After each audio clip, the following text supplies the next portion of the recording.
The sponsor for today's podcast is Repower Daily Electrolytes. Hello, I'm Kieran O'Connor and welcome back to the Calculated Risks podcast. Today is episode 19 and we are joined by Darryl Morton. Daryl is a Cardiff-based serial entrepreneur who over the last 25 years has built, scaled and sold businesses. Along that way, he's had lots of success and free exits, but also a lot of failure, which has resulted in notable lessons which he plans to share today with us. Hello, Daryl. Thank you very much for coming on the podcast today. You're very welcome. I start the podcast the same way every time with some gifts. You've already had a copy of this, so this is your second copy. I have. Yeah, thank you very much. You're lucky man. You can pass that on to someone who needs it. Yeah. And of course, our sponsor has gifted some electrolytes and a bottle. And I'm always asking the guests which their favourite flavour is. So you're going to have to let me know after the episode. They all taste good, I presume. They all taste good. There's Fantastic. not one bad. Unflavoured, I'm not too sure on, just because there's no flavour, but most of the other ones are really, really good. Nice. Okay. The same question we ask to everyone when we start is all around risks, and we're encouraging people to take some risks, and risks look different to everyone. But I'm really curious for your journey. So thinking back to the beginning of your career, what was the biggest risk, the first biggest risk you took, and how did that play out? It's funny. Obviously, I've watched previous episodes of the podcast and listened to people talk about their risks or calculated risks. For me, in the early days, I didn't really think about it, which might sound a bit strange. And when I talk to business founders about sort of my background, my story, the history, the things I've done, the early days, I just sort of fell into things. So I think a lot of people go through school, you do your GCSEs, you sort of then fall into doing A-levels, then sort of fall into going to university, doing a degree, then you maybe just fall into your first job, no real plan. And that was pretty much me. I had no real direction, didn't know what I was going to do. Just sort of stumbled from one thing to the next. So I'd had a job for 6 years, and maybe it was a calculated risk, but I didn't really see it at the time because I'd worked in corporate life for 6 years after graduation. It wasn't really for me. I didn't really know why at the time. I don't know how this happened, how it came about, but I went abroad to Mongolia, of all places, and did charity work for 3.5 months. So riding around on horseback in northern Mongolia, absolute middle of nowhere, really the middle of nowhere. And I discovered myself, so I decided I was going to start a business. So in terms of risk, that was a big risk. I'm leaving a safe, secure job with a big corporate business, jumping into the world of entrepreneurship, although not really a word I was familiar with at the time. So in terms of calculated risk, it wasn't really calculated, but yes, it was a risk. So I just, fell into doing that for a number of years. It's quite a big risk though, right? Leaving a corporate job, going travelling and then starting a business. I think that's as big as it gets. I guess, yeah. I didn't see it that way. And over the course of my career, people have said to me, I don't know how you do what you do. But I think there's maybe a certain mindset, and maybe the people who watch the podcast are of that mindset, that they feel driven or compelled to go and do something. I don't think I felt that drive or compulsion at the time, but certainly in later years when I'd figured out what I wanted to do and had some direction, and that took a while to get to that point. It was the birth of my first child, actually, 15 years ago. That was really the Kickstarter. But until then, I just sort of meandered along, not really knowing what I was going to do. So in terms of calculated risk, not then, but I think a lot of calculated risks in probably those last 15, 18 years when I started to figure out the direction I wanted to take my life in. And now a message from our sponsor, Repower Daily Electrolytes. Picture this, you're in the middle of a busy day, work deadlines, family chaos, but without realizing it, your brain is running on empty. Just a 1% drop in hydration can tank your focus, reaction time, even your mood. That's why Repower Daily Electrolytes created the ultimate hydration formula.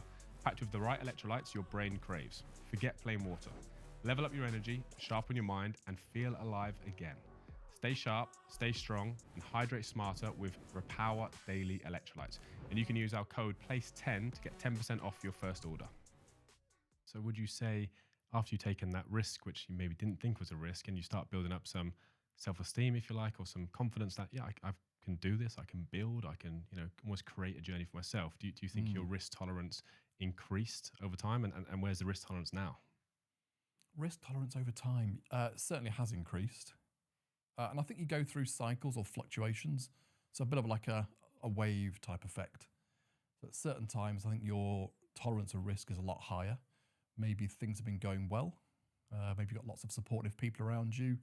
You're doing the right thing. You feel like you're going in the right direction. Other times, I know some of your top people have left. Some of the real talent in your business has left. Maybe you've lost a couple of big contracts or lost some customers. Maybe something else is going on outside of work which impacts on your mental state. At that time, I think it's certainly the case that your tolerance to risk is less.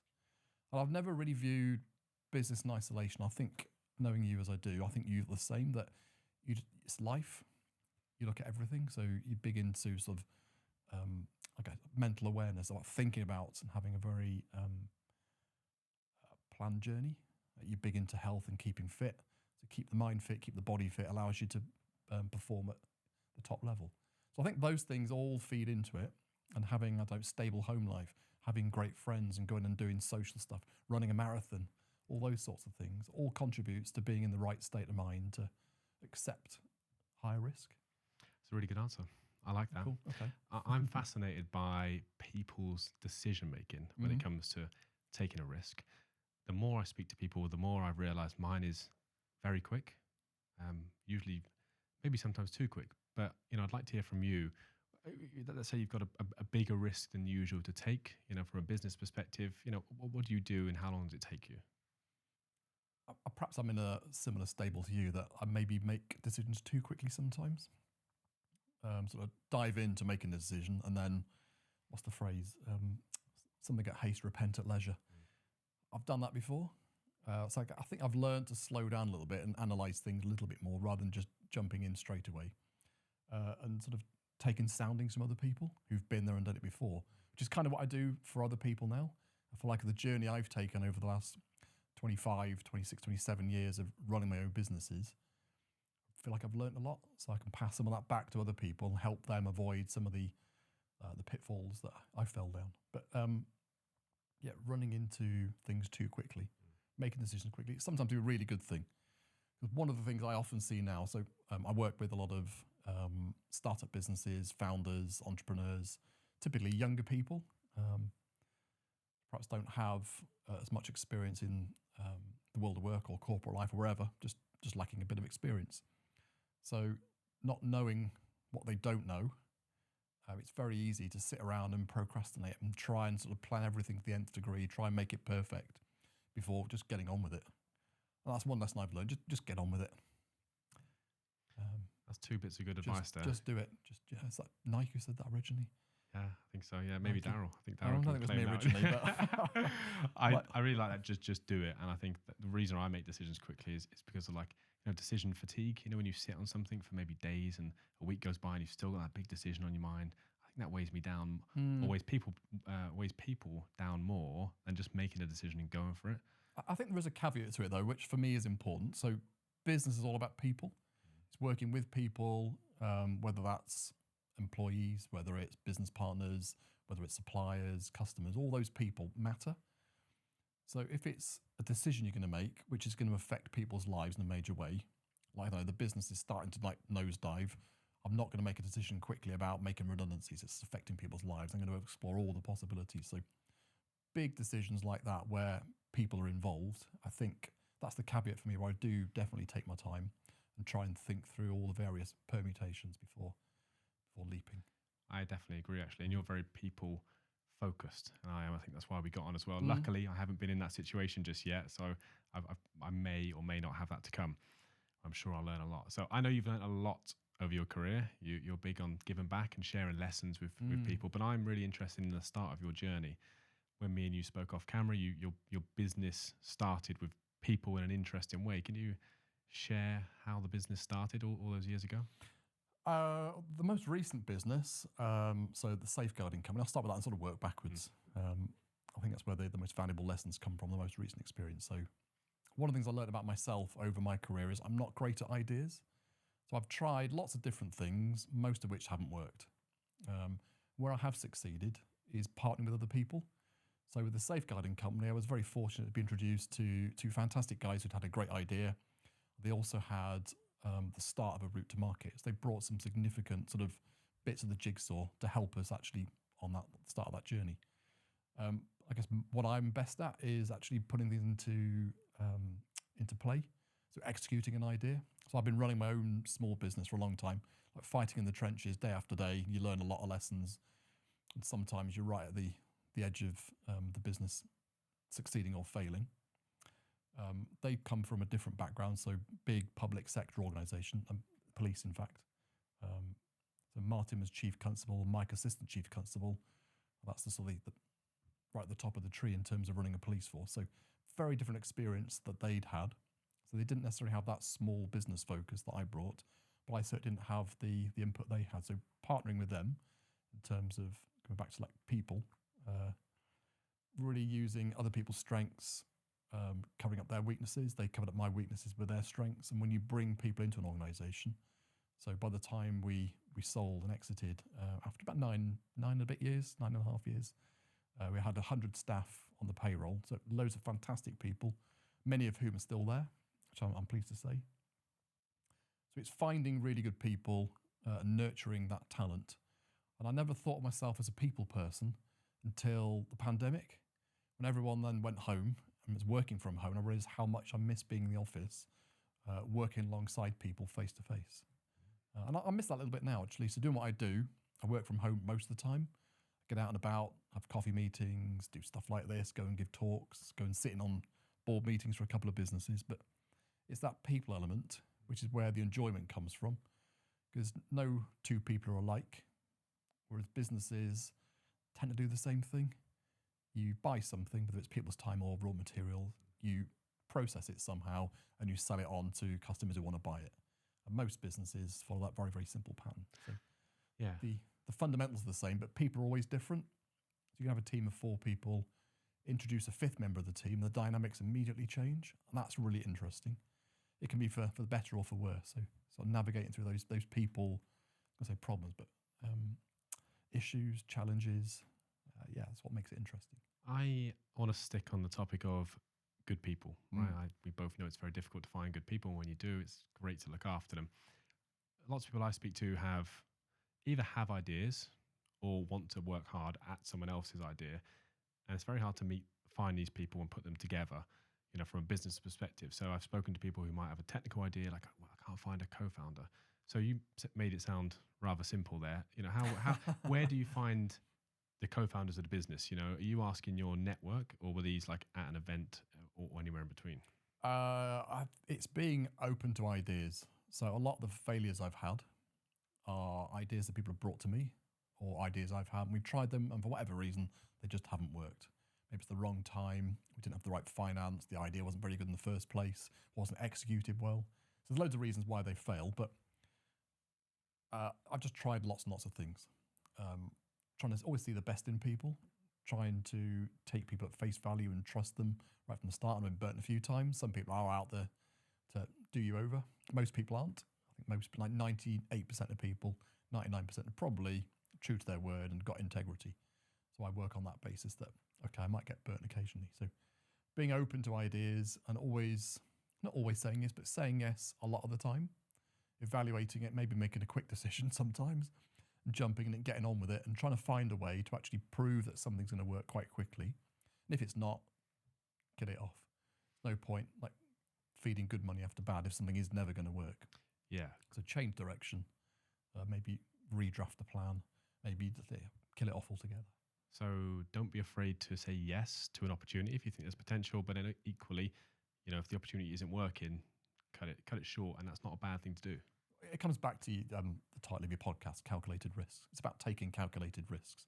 So my appetite for taking risk has increased over time because I've realised this is something I came across very recently. So I went to it's a pitch event run by Cardiff Metropolitan University. They run a boot camp for over the several days, and I had loads of people there being coached on various aspects of getting a business idea off the ground.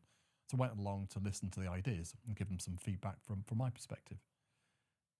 And one thing I realised after speaking with one of the organisers is all the way through someone's school career, you're coached or expected never to fail. You can't fail your GCSEs because you might not get the marks you need to go and do the A-levels at the place you want to go. You can't fail your A-level because you might not be able to get the university place that you want. You can't fail your degree because you won't get the job that you want. All these waypoints on someone's school career, it's all sort of couched in fear of failure. Whereas, I'm sure anybody listening to this will know, in business, you are going to fail at some point, multiple times, but it's about picking yourself up, dusting yourself off, and having another go at it. You may be learning the same lesson a couple of times before it really like sinks in. And again, I've done that before. So it's really trying to pick opportunities where you've calculated what the risk is. You're looking at what could possibly go wrong. That's one of the things I like to do when evaluating an idea is begin with the end in mind. Was it Simon Sinek said that originally? I think it was. It could have been, but I've heard it in a number of places. And none of the lessons I talk about or preach are like novel or unique. They've all come from other places, but I sort of synthesize them and look at through them my own experience. So yeah, begin with the end in mind. So you know where you want to get to, and then work backwards from that and figure out what can go wrong. And if you do that, you can then calculate what some of the big risks are. Yeah, nice. I like that. And what the worst possible scenario is, and what the best possible case scenario is. And you realise the worst possible case probably isn't that bad. No, or if it is, you can do things to mitigate it. Most people, I think founders, we tend to be optimistic. You look at an opportunity, this could be like a $1 billion business. Fantastic, let's go for it. But then on the downside, that you could lose everything. It's like I've been there before, almost lost everything through taking big risks, and that really affected my tolerance for risk for a period of time. Almost losing my house. Yeah, I'm really interested in all the lessons that you've got to share, because I know you're writing a book, which we'll come on to a bit later. But your journey with Logic Software, safeguarding company, 9 years, started with 0, scaled to 100 people roughly, and sold. Give me the lessons that you've learned along that way. What are the ones that are most profound to you and that you tell people regularly? Gaining traction is really important.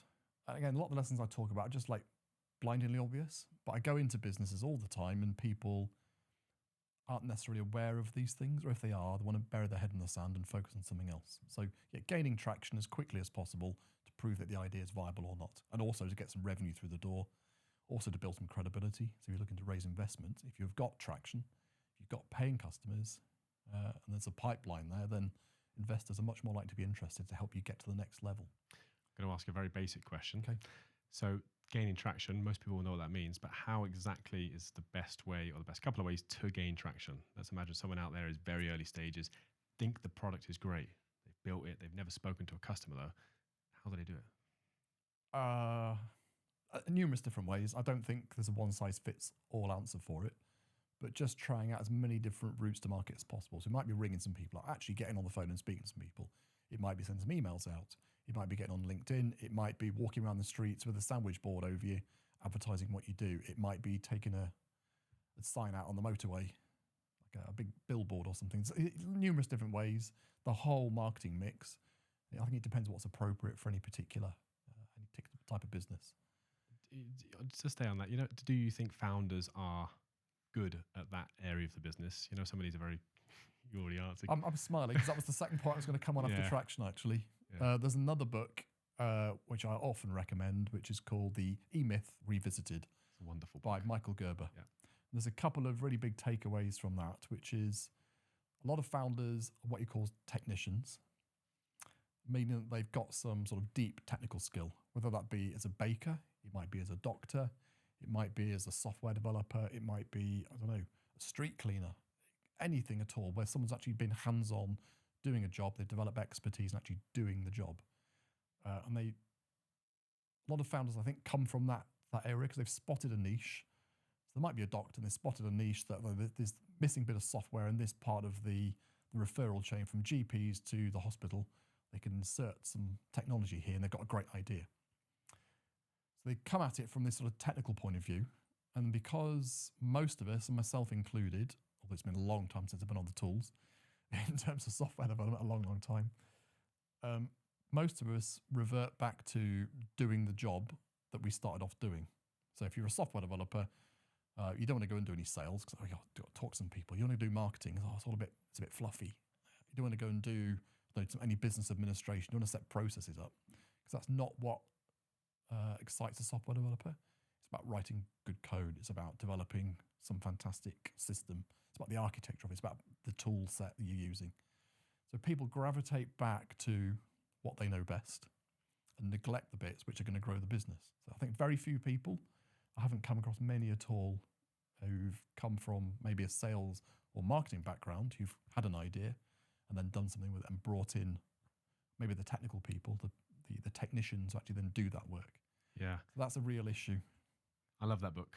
People, that software developer, so good at developing good software that they go set up their own business. Yeah. Not to realize 5 years in, they're so good at doing it, the customers love them, that they've built a harder job for themselves, not a business, because it's not scalable. Yeah. So Another great lesson, in making it scalable, yeah. So that was the other main lesson from that book, is you work on the business rather than in the business. And a lot of business founders set their business up in such a way that they just become employees of their own business and can't escape from it, rather than taking a few steps back, looking at the architecture, the structure of the business, what the processes need to be, who the right people are for the right jobs. I think that's something that I've done well. To take my modesty hat off for a second, I've done well about finding great people to do everything in the business better than I could do myself. It's not necessarily difficult, but always looking for really good people to do a fantastic job to build the code. Someone to build a great customer services team, someone who can do all the finance really well, someone who can actually get out there and sell better than me, someone who can do the marketing really well. So you get a team of experts who've got that deep expertise, and that's what's going to propel a business forward. Yeah, I wonder if you agree with this. So I'm very fortunate. I've had some good people around me since starting the business, and the one thing I kept hearing was make sure you work on the business, not just in the business. So I'm in a grateful position where I've been doing that since 6 to 9 months in, and I've reaped some rewards for it, and it's still continuing to go. But it's very hard to take half a day, a couple of hours, maybe a whole day out of the business and leave the technician mindset and work on the entrepreneur mindset of scaling the business. Like, how did you deal with that as you were scaling the business for 9 years? Was it natural for you to step away and work on the business, or did you also find it difficult? I think by that point I developed the methods of doing so, about scheduling a meeting just for myself. I hate meetings. Anybody who knows me says I hate sitting in meetings just talking about stuff. Just get on and do it. But I'd schedule a meeting time for myself, which would be to sit down, about a 2-hour block. I'm going to do this thing. And starting up, we need terms and conditions and a contract and GDPR statement, all that sort of, housekeeping stuff. So we can actually sign some customers up. So I'd sit down for a couple of hours, figure out what needed to be done, figure out what the tasks were, who else I needed to involve. So need a lawyer. So I go and find a lawyer to come and work on that, and do that with various bits of the business. So get them to a point where each area of the business is sufficient. So as we then started to grow, you then find a really good person to come and take care of that sort of order processing bit. That would sit in the operations team. So someone who'd got a lot more expertise in it would come and take what I'd done, maybe reshape it a bit and take it on to bigger and better things. You talk about people a lot, and I really like that. And I can tell you're quite aware at identifying good people, probably through a lot of action and a lot of real life experience. Thinking back to all the good people you've had in the business, is there any traits or values that you could see in people which you knew were going to make them successful? Like, they were going to do good things just because I can see that they've got this. Yes. One thing, again, another lesson learned over many, many years of interviewing probably hundreds of people, if not 1,000 or so people in job interviews. Always look for attitude. For me, qualifications don't really matter at all. Someone who's got no qualifications can do a job equally well as someone who's got a master's degree with a distinction. Irrelevant. Work experience, not necessarily that important, as long as they've got some understanding of this is how work works, how people operate in a business. We don't need decades worth of experience, because sometimes someone coming in with a fresh perspective can really drive something forward, rather than someone who's been there and done it for a long, long time, maybe brings a certain set of preconceptions. So attitude's the one thing I'd always look for. I'm going to go deeper on that. So I remember we had this conversation off camera a while back. Something for me that I look for is growth mindset. Although it's very hard to measure if someone has a developed growth mindset, just based on an interview. But look, you've interviewed 10 people. You're looking for attitude, right? You're willing to bring someone into business with no experience who's got the right attitude. How do you know if someone's got the right attitude? Are they doing certain things in their own time? Are they saying certain things? How do you measure that? It's how they interact with other people. So the interview starts as soon as they walk into the building. So you probably heard this sort of thing before. How did they treat Glenda on reception? Do they have to strike up a conversation? So true. And I'd have a chat with Glenda afterwards and say, all these candidates came in. Who did you like? So that's an important part of it. So someone has got to be able to get on with other people in the business. If they were aloof or dismissive, oh, it's just Glenda on reception. Yeah, so what? But it's not, because Glenda's an important part of the team. She's like the outward face to the business as people come in to the building. So that's important. As they interact with other people, as they come into the interview. So maybe there's a little waiting area. Are they chatting? Do they clear the coffee cup or the glass away after the interview? Or just leave everything? You give them pen and paper. Do people say thank you and please? Little things like that give you an indication to their character. Other things I would look for on a CV before even speaking to someone would be evidence of participating in some sort of activity outside of working life. So people who are on a football team or a cricket team or rugby tend to be team players, because you have to be to succeed in that type of environment. I'd love people who had organised the football team. If they're the captain of the team and the club chairman and they organise all the fixtures, fantastic. That's like really big green flag for me in terms of attitude. They've got a bit of get up and go, and they're willing to actually roll their sleeves up and do something. And I think for me that indicates growth mindset. So there's lots of different ways of triangulating it. Those 2 points are really, really good. I thought it was just me that looks at, not just me, but I thought I was maybe overanalyzing those small things about, do they clear the coffee cup? Do they say hello to the cleaner or the receptionist as they come in? But that really is a true test or assessment of someone's character when it's not an official interview, but the interview started. Mm-hmm. And the second one as well, I'm interested, your background, do you have a sporting background? Believe it or not, I played American football for 21 years. 21 years? Yeah, I'm not the biggest of guys, but a bit like rugby, there's a place on the field for everybody. I used to be fast. Retired now? Retired, long retired, yeah. And did you play locally?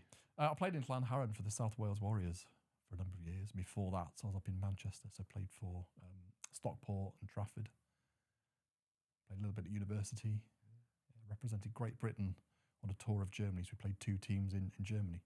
Really? I'm fascinated. Most people go into football, rugby, maybe cricket. American football, where was the passion for that? I used to watch a lot on TV. So back in the 80s and early 90s, on TV all the time. I thought I'd love to have a go at that. And I'm very fortunate. My dad was posted overseas for one of his jobs. So used to watch a lot of American TV. So you had American football on all the time. I thought I'd love to do that. This was when I was in 6th form, so 17, 18. So when I looking for a university to go to, I chose to go to Manchester because they had 3 adult teams in the area at the time. That was the extent of my decision making. Nice. This used to be a black and white answer for me, but it's a bit in the middle now. Do you think you personally have learned more from failure or success? Oh, easily failure. I thought you would say that. Yeah, I think, well, it's kind of my thing now, isn't it? Learning from failure and applying those lessons to everything else I do in life and helping pass that on. But with success, if you succeed first time, you might have just got lucky. You might have been in the right place at the right time, and whatever it was that happened might have just landed in your lap. And you think, oh, I've done really well there. If you fail at something a few times and then succeed, you've learnt those lessons, but you also now have learnt how to succeed at that thing you failed at. So that's for me why it's perhaps more important to fail. You still think you can learn from success? There was always lessons you can learn. So one of the things we instituted as the safeguarding company grew, became a more professional corporate type organisation, was at the end of software sprints, the developers would get together and do a retro, look back at the last 2 or 3 week sprints, because we changed the duration, look back at the sprint and see what had gone well, what hadn't gone quite so well. So stop, start, continue was a methodology that one of the guys introduced. So you can learn from things that, have gone well, and then take that forward. When we had product launches, again, we had a bigger retro, all the departments involved in the product launch, there were like 5-6 departments, because everyone played a part. Everyone looked back and analysed what was going well and what wasn't. I can only imagine the challenges of scaling a business from 0 to 100, trying to create and maintain a good culture. I've scaled to 7 people, not 7 people in the office, but 7 people in the business, and already I'm seeing some adjustments that needed to be made and some changes, to keep promoting a healthy and good culture. How did you position yourself throughout the years to maintain that good culture? I think I came to the culture thing quite late. So probably 5 or 6 years into growing the business, the safeguarding company, that we started to look to raise investment. So I was doing a lot of reading at the time. One of the books I read was the one on Netflix, can't remember the name of it. It'll come back to me in a sec. But the book on Netflix about how they grew. Patty McCord, I think it was Patty McCord's the author of the book. And she talks about the culture. So it really got me thinking a lot more deeply about implementing a good, positive culture. Because, as you say, when teams grow, you add more people into a team, the dynamic always changes whether you want it to or not, because someone else brings some different perspective on it. So thinking proactively about how we were going to establish a culture and the values we wanted to espouse in the business and how we were going to live them. So I started from that point, wrote down pages and pages of ideas, discussed that with the other guys, and Mike and Martin, through their time in the police, like leading police force, they'd done a similar exercise with 4,000 staff, so had a lot of experience. So we put all of our heads together and came up with this document, the culture book. I don't know, 12, 16-page document. So the statement there talked about how we wanted to conduct ourselves as a business, the values we expected, giving examples. And then the HR team then implemented all that through everything we did. So everybody's monthly, quarterly, annual reviews, whatever frequency they were. When we're conducting interviews for new people in the business, we talk about the culture and then how we anticipated that being applied. And we'd always use that as a tool on a quite regular basis. And then measure how well we were doing against it. So we can conduct an annual survey, got an outside agency to conduct an annual survey looking at staff morale, what we were doing as leaders, where the business is going, communication, loads and loads of sort of people type stuff to feed back to us as the management team to make sure that we were doing the right thing as per our culture document. Throughout that journey of 0 to roughly 100, where did you notice the biggest differences in culture change, in terms of people? So, 0 to however many might be quite similar. What was the first time you thought, well, this is a different place now?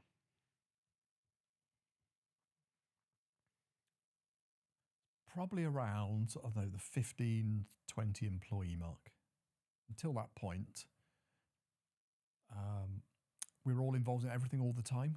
You start to get into like 20 people, you start getting people who are specialising. Obviously, the development team are doing their thing, but you've got a couple of people with us in the early days who wore different hats. They did some operational things like processing orders. They did some sending out of invoices. They were perhaps on the phone talking to customers, maybe even a bit of selling, a bit of demoing the product. So everybody's doing multiple things. When you get to that sort of size, that's when people start to specialise. So we then had someone come in looking at marketing. I think that's about the time, maybe 20 employees. Mel, who joined us, did a fantastic job. Professionalising marketing. Then we had a full-time salesperson, professional salesperson join, rather than us who were like doing the sales at that point. So Mike and Martin were actually driving around the country. Don't know how many miles a year they were doing. They were burning through a lot of shoe leather in those first couple of years, getting out to schools, representing what we were doing. So bringing a professional salesperson in. And then you've got people doing things in a different way because they bring all this sort of depth of experience, that deeper knowledge in particular silos. And that's where it starts to become a little bit more fragmented, a bit more siloed.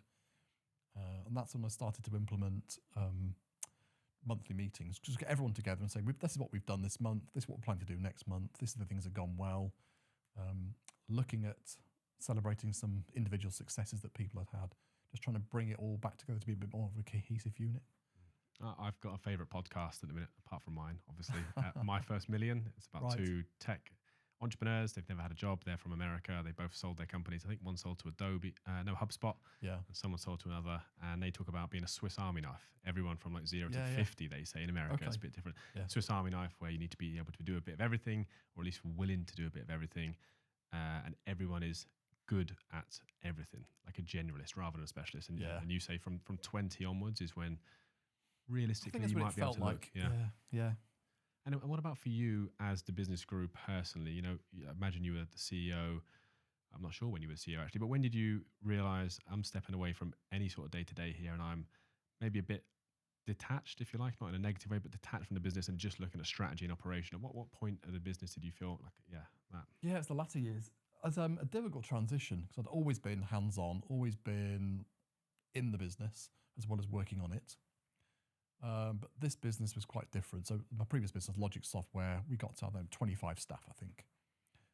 It was rinse and repeat. So we were selling bespoke software and database development services.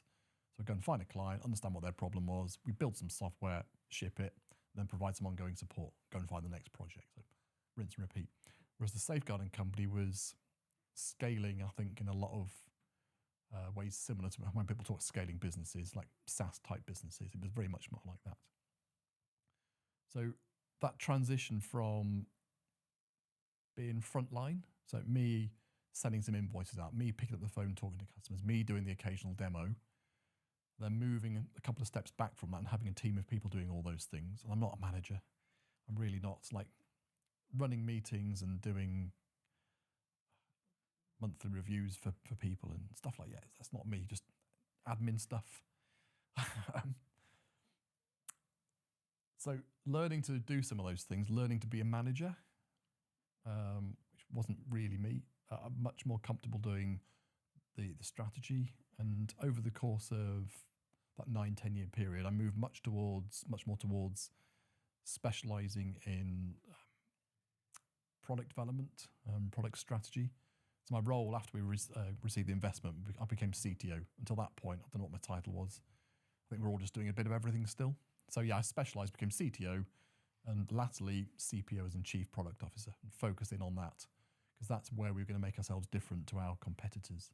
It was through how we were representing ourselves in the product and the service we provided through it. That was difficult. Yeah, I know they're completely different, but you know, thinking back, what was a more challenging time, raising investment or selling the business?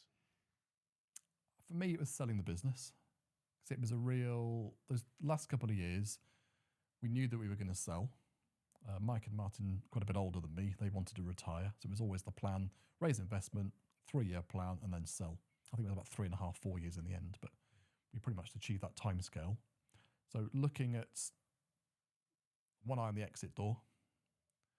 So I was very conscious about making sure that I left, not a legacy, that sounds quite pretentious, but leaving the business in a state where the people there were actually doing it all. They were capable of running it. So I was making myself redundant. So I had a plan to make myself redundant. I think I achieved that. So with the last several months, I don't think I achieved very much or contributed very much because the team were just flying without me, which was good. And selling the business, I haven't had the fortune of doing that yet. I'm confident I will do soon. Just give us an overview of that experience. Yeah, how do you look back on that experience? I say it was quite difficult because my role changed and I wasn't involved in everything anymore because I was letting everyone else in my department get on with it, do a fantastic job, and they still are doing a fantastic job. Some great people. It was difficult from the point of view of this is something you've given birth to. You've seen it all the way through to 9 years of age, and you're going to hand it over to someone else and never see it again. Imagine giving up your child at age 9. It's not something any of us would relish. That's difficult. And also not knowing what's on the other side. So my whole career, I've been working to this point. I've been my plan. Not my whole career perhaps, but a good portion of it. So building a business to sell. I wanted to have that tick in the box. I've done that. So I got to that point. The next day, what do I do now? Not quite the next day, but metaphorically, looking over the precipice and thinking, what do I do next? So I took a bit of time out, retired for several months, which didn't really agree with me. Everyone needs a purpose. That's another lesson I've learned. I thought, I'll just loaf around for a bit. All my friends are still working, so it'd be quite lonely in the week, not seeing anybody. Only so many times you can go to the gym. Only so many holidays you can go on. Only so many times you can cut the lawn. So having some sort of purpose is far more important. Hence what I do now. Yeah, we'll come on to that just now. I'm really curious about identity. For many, many years, you would have associated yourself with that business. You Yeah. would have identified as that business. Absolutely. It's quite literally stitched onto you. So, you've sold it, and it's, did you feel an identity shift and like a change in you? A loss of identity. I think it's a very good way of putting it. Yeah. A big part of my identity was wrapped up in building that business. So handing it over in exchange for some money, the money's neither here nor there, but handing over something I'd put so much of my time and sort of love into, literally blood, sweat and tears. And lots of emotion as well. Lots of You're emotion, emotionally doing that over, yeah. Walking away from that, it's a big hole. It's taken time to sort of fill that hole back in. Yeah, I bet. And here we are with, you've now founded Summit Ventures. Mm-hmm. So for anyone that's not aware, give us an idea of what you and Summit Ventures do. Yeah, it's a few things. I wanted to, once I guess I'd taken that time out, I figured I wanted to do something. The bit I really enjoy is startup business. So I made a few angel investments. I'm on the board of a couple of businesses. So I advise them. There's a couple of other businesses I've invested in which I don't have an active involvement in. I do some consultancy work. So I do some work with startups, so founders, whether that's ongoing basis or just bits and pieces here and there. Excuse me. And then I also do, I guess, educational type things. So I go into schools and do talks. Work with Cardiff Met University, a couple of things. I mentor a couple of people through their Catalyst program. Some other business people I mentor. I do other talks. I've been to Tramshed Tech, where we are today. The Alacrity Foundation done a couple of talks and worked with a couple of the businesses that are coming through the Alacrity Foundation. So really trying to give back some of my time. Good. I think it's a very important thing to do. I'm often trying to speak in universities and some of the schools about entrepreneurship, early stage, and about taking risks. Just take it. It seems huge, and it sounds like you're doing that as well with a lot more experience and from a business perspective of 20 years. And it's usually very well received from these younger people to get someone like you in front of them talking about the journey transparently. Like it's really impactful. I try to be really honest about it. Maybe too honest sometimes. I don't think it's common for people to talk about failure. Maybe there's a better word for it. There's a synonym for failure, perhaps, which I could choose. But for me, that just sums it up. I've failed many, many times, but I've also succeeded. So I've been in the very depths of despair. I mentioned almost losing my house. So a business that was going well, the fact is completely outside our control, as in the big financial crash 2008. That business folded, and me and my business partner at the time both owed a lot of money. We had loans guaranteed against my house, which then the bank obviously wanted repaid. I didn't have the money because everything I had gone into the business because it was going well. So we sort of overextended ourselves and it all came crashing down. So absolute depths of despair. Talking about risk. It's a big risk. Starting again. It took a little while, but keep on going. And then from there, start with absolutely nothing or less than nothing. 15 years later, something like that, selling for a life-changing sum of money. So yeah, I've been on the whole journey, that roller coaster. That's so valuable for people to have around, particularly if they're early stage. So I know that we have a lot of local tech people or entrepreneurs, aspiring entrepreneurs, certainly early stage startups, some from the Alacrity who messaged me as well. So let's imagine, they've got the product, maybe they've got some traction and go-to-market strategy. At what point would a startup realize, hey, we need someone like Daryl? Like, is there a trigger point where you really add value? I wouldn't say necessarily just me, but people who've got some experience, have got the war wounds, who can add that value as early as they can afford or persuade someone to join them on that journey. Because there's no wrong time to have good advice. I'm not saying I give good advice all the time, but so I've been there and I've made a lot of mistakes, learned from those, and then done things the right way. So I feel like I can contribute a lot of that sort of input. There are a number of people like me who've done that. So there's sort of a network. So Angels Invest Wales. There's a lot of people in a similar situation to me who've come to the doors of AIW and have made some angel investments, get involved with a handful of businesses. But they tend to be a little bit larger. They're on that road. What I've tried to do is help people all the way through the journey, from people who've just got an idea to establish businesses. Or even in school. So trying to encourage the next generation of entrepreneurs at school and at university. Yeah. And you mentioned you do some, you sit on a couple of boards, you've made some angel investments, bit of consulting. Is there any difference between those services? Like, what are the differences between you sitting on a board as an advisor and then going in to consult a few times a month, just for anyone watching to be aware of? It's a good question. It's probably all the same lessons. One that you mentioned this already, which I appreciate you doing. I love your book, by the way. Anyone who hasn't read it, read Kieran's book. It's really good. I read it cover to cover, and I will be re-gifting it. There's some really good stuff in there, loads of really good stuff. And I've tried to do the same thing with the book. I'm still in the process of writing. I've been writing for the last 2 years now. So when I retired, in inverted commas, that's what I started doing, just like trying to get some thoughts down to pass on. And I will get around to finishing it at some point, but life's just busy. But a lot of those same lessons apply at whatever stage people are on their journey, whether it's just starting to put a business plan together for an idea they've had, all the way through to an established business that's been trading for several years, it's doing okay. Having someone come in with an outside perspective, say, have you thought about that? And why are you doing that? And there's another organisation I'm involved with which does that for much more established businesses.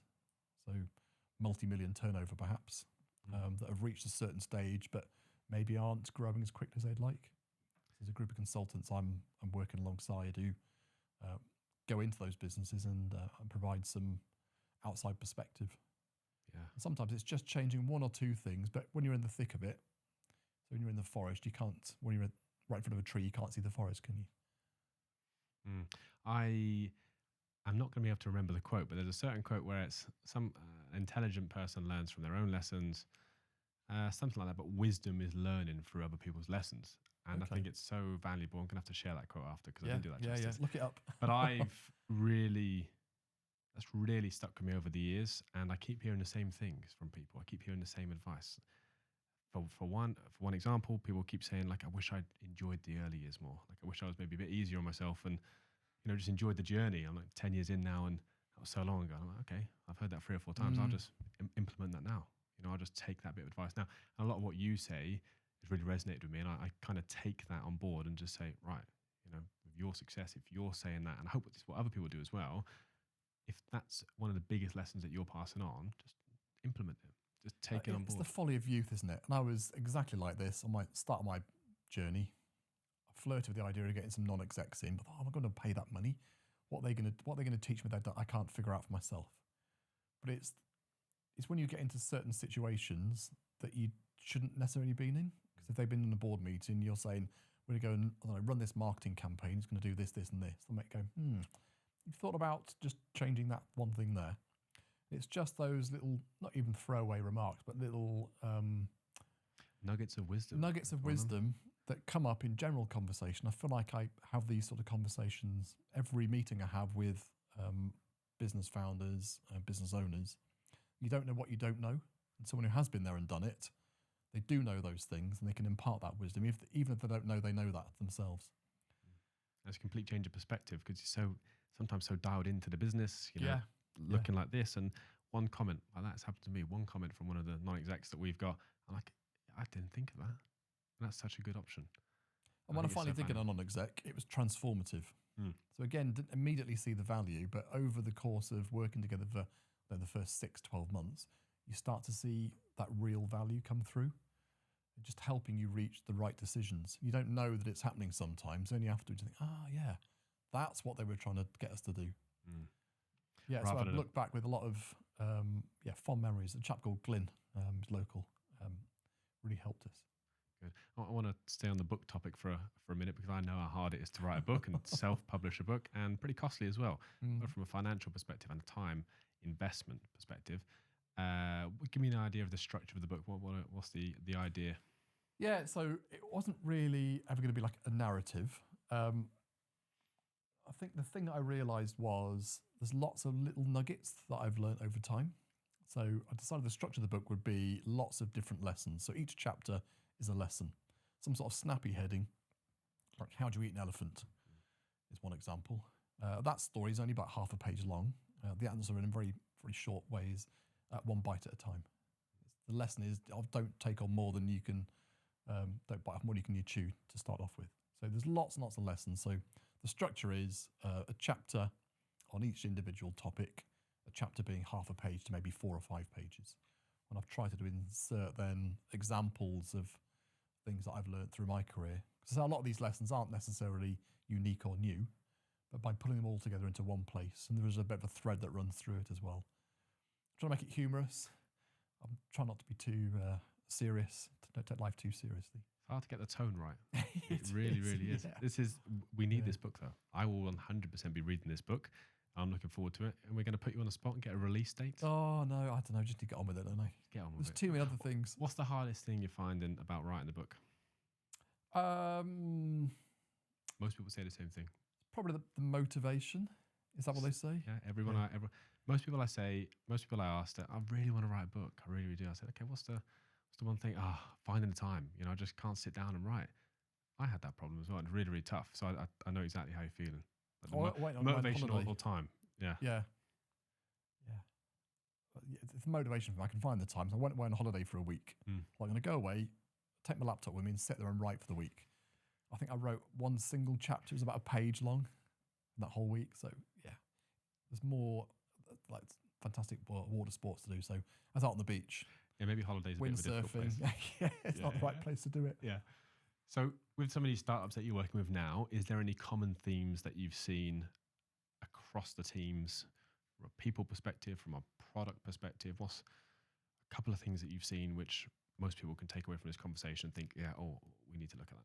Yeah, the number one thing is going back to Michael Gerber's book, The E-Myth, is actually getting out there and doing the things that aren't necessarily within your wheelhouse. So if you're a software developer, get out there and do the sales or find someone who's going to do it. So get away from the technical side of what it is you know. So there's too many businesses. Most of the businesses I look at, I think mostly the startups tend to have some sort of software element to them.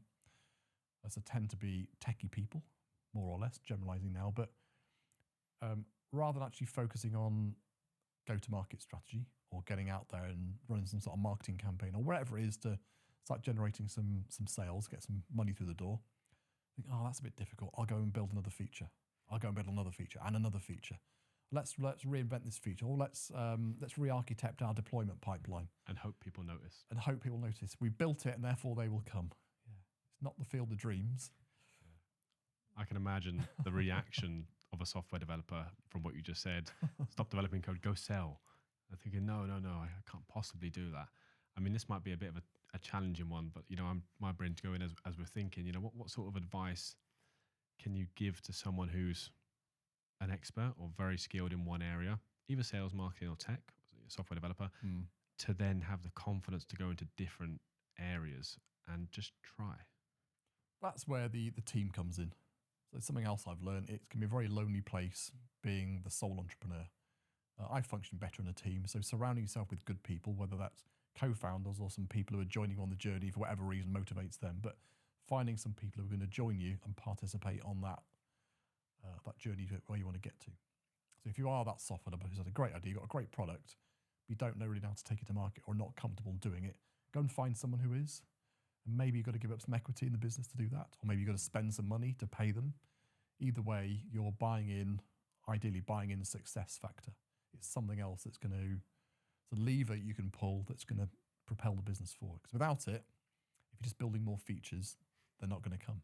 Yeah. I can tell you that from for nothing. Yeah, from I've real done world that many experience. times myself. Yeah, I think we're both optimists. Well, I'm definitely an optimist. I sense you are. Let's talk about the future. How are you feeling about the AI wave that we're in right now? And what do you think the next couple of years? Is it a wave?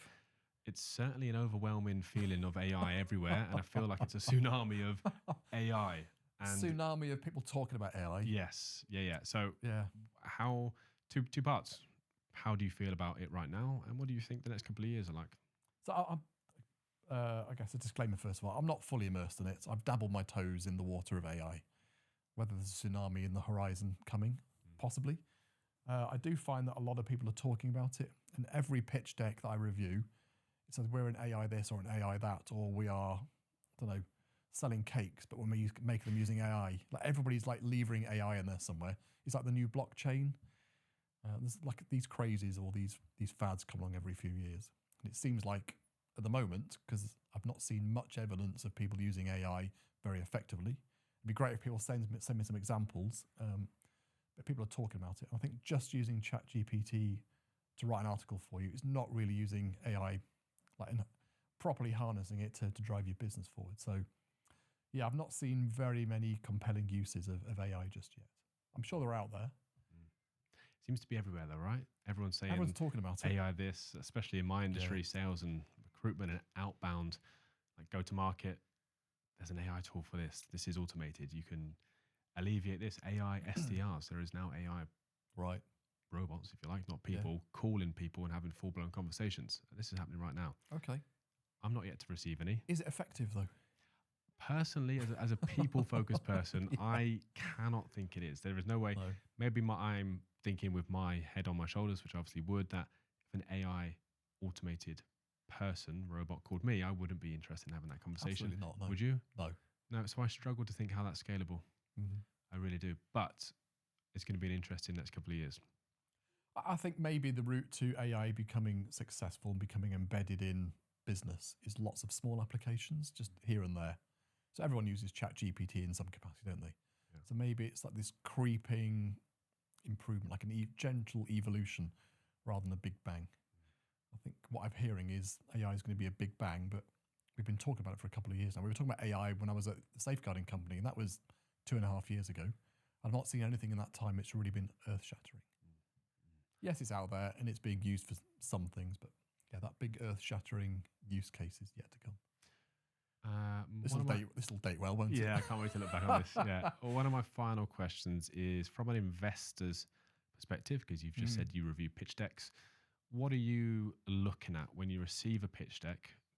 What's the key criteria you look at first to think this is investable, this is not investable? Whether I can relate to the idea personally. I'm sure there's some fantastic ideas, but I don't get it, then I don't get it. There's no point in me getting involved. So I've got to be able to relate to it first of all. Does the team look credible? Have they got the right skills, the right mix of skills? If it's 3 techie founders, perhaps not going to get the traction that I would hope, which then leads me on to traction. Has the business had any traction so far? Is it just an idea? Looks like a good idea, but if it's not proven, then it's just an idea. So looking for traction, looking for a plan of how they're going to take it to market if they haven't done so already. So those things are kind of important. So would you say that you'd be open to investing in companies if they were pre-revenue? Possibly, yeah, possibly. But I have with some, but it's been I've got experience of the sector. Yeah, from all the conversations we have, it's very difficult to get investment, or VC partnerships pre-investment. Lots of companies are looking at 6 figures of revenue at the minute, and I think that's common across the board. Oh, so, yeah. Tough. What about you personally over the next 6 months? Is there anything you've got? Holidays, new hobbies? Now you're retired from American football. Is there anything retired?